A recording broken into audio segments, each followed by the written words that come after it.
Ang kwento natin sa video na ito ay tungkol sa isang lalaki na napunta sa ibang mundo at tinuring siyang bayani sa mundong ito. Ngunit isang gabi habang may nilalabanan siyang isang tao din ay bigla naman siyang nabalik sa orihinal niyang mundo kung saan kilala siya dito sa pangalang Yuki. Makalipas ang 5 taon habang nasa silid siya ng paaralan kausap ang kaklase niyang si Yuhi ay biglang may lumitaw dito na magic circle. Nalaman kaagad ni Yuki ang ibig sabihin nito at hindi nga siya nagkamali dahil muli na naman siyang nakabalik sa mundong napuntahan niya dati. Ilang sandali lang ay dumating dito ang mga cursed demon para atikihin sila kaya mabilis na tumakbo ang iba nilang kaklase. Pagka-atake ng isa dito kay Yuki ay niyakap siya ni Yuhi para iligtas siya ngunit sinanggalang ni Yuki ang sandata ng cursed demon ng isa niyang daliri at naglabas din siya ng napakalakas na hangin kaya tumilapon ito. Katapos ay tumakbo na din sila at nakasalubong naman nila ang mga kawal ng kaharian ng Destinia na pasugod sa mga cursed demon. Habang pinagmamasdan nila ang labanan ay may napansin si Yuki sa magical power ng mga cursed demon. Dumating dito ang isang babaeng kabalyero na nakilala din niya at ang isa ding kabalyerong lalaki. Pinamunuan ng mga ito ang Royal Knights para kalabanin ang mga cursed demon. Nang makarating sila sa palasyo ng Destinia ay nakaharap nila ang hari at ang prinsesang si Margaret. Kinikilala silang mga heroes na mga ito at magtatanggol umano mula sa mga demons na umaatake.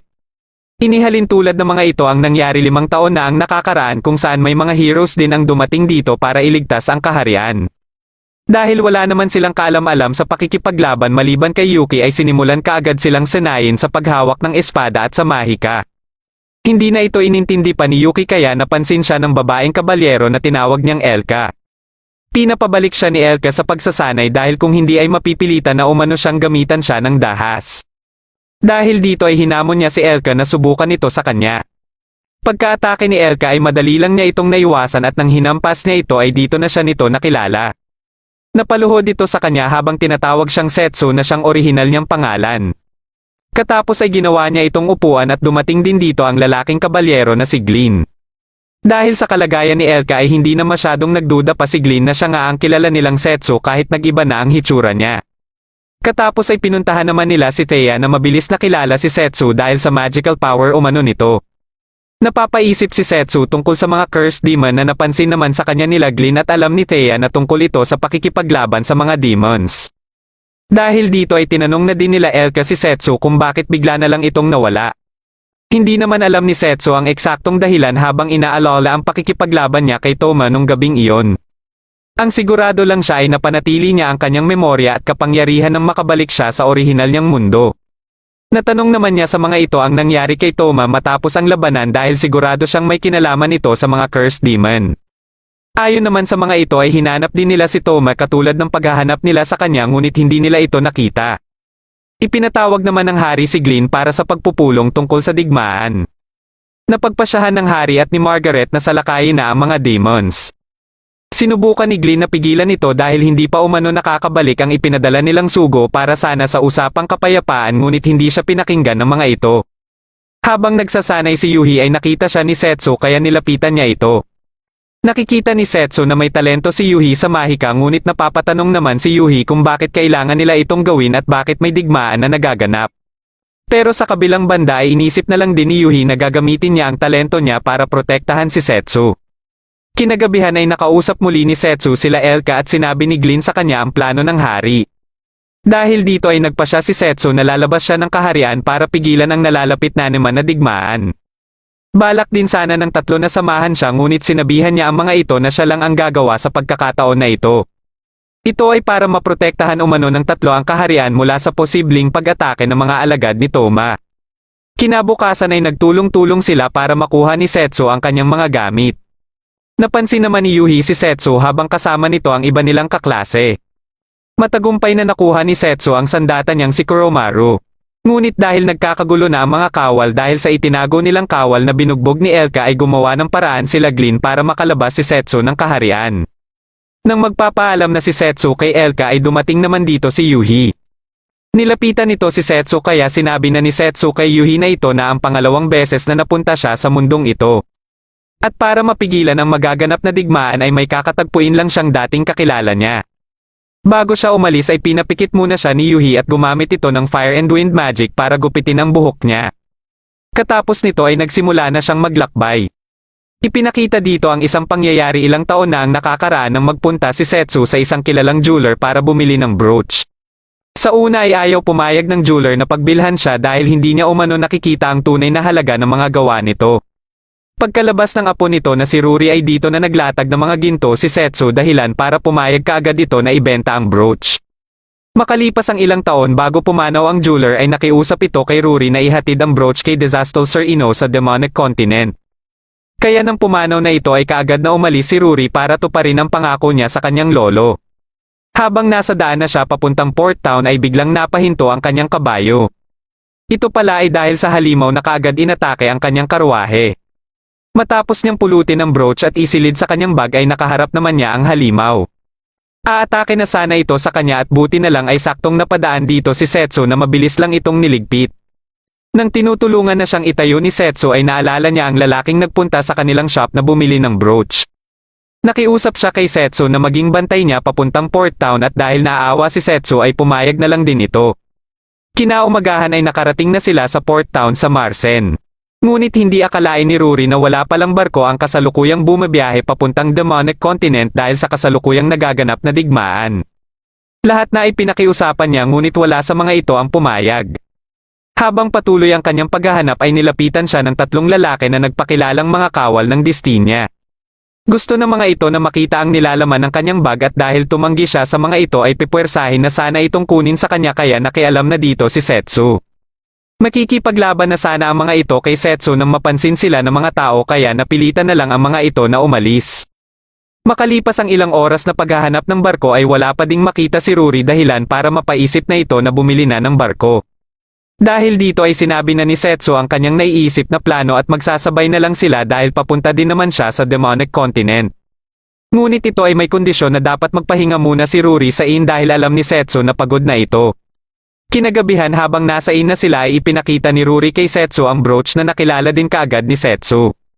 Katapos ay naikwento na din ni Ruri ang tungkol sa kanyang lolo ang araw ng pagpunta ni Setsu sa shop gamit ang una pa nitong katawan para bilhin ang brooch at ang araw ng ipaayos ito sa kanyang lolo ng isang lalaki na nagmula sa Demonic Continent. Nang maligo si Ruri ay nakumpirma ni Setsu na ito nga ang brooch na nilagyan niya ng protection magic. Habang natutulog na sila ay pumasok sa inn ang tatlong nakaaway nila kanina at naramdaman niya ito kaagad.